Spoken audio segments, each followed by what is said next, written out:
Exactly 5 years ago, when we discovered this land, we were struggling for survival.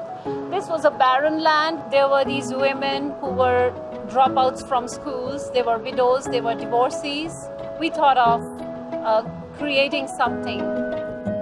Rajiv's mother, she was a self-made woman, a very strong woman, and she would empower women around her. She saw a scope in handloom weaving.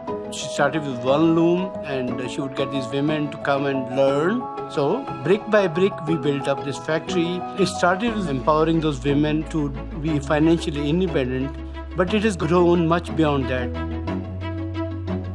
We start with the wool that we source from our farmers, which is certified organic wool. It is brought to this factory for processing. And there are different steps in that. We were all born by the same God's blessings, but some are more privileged than the others. And that is where we can make a difference.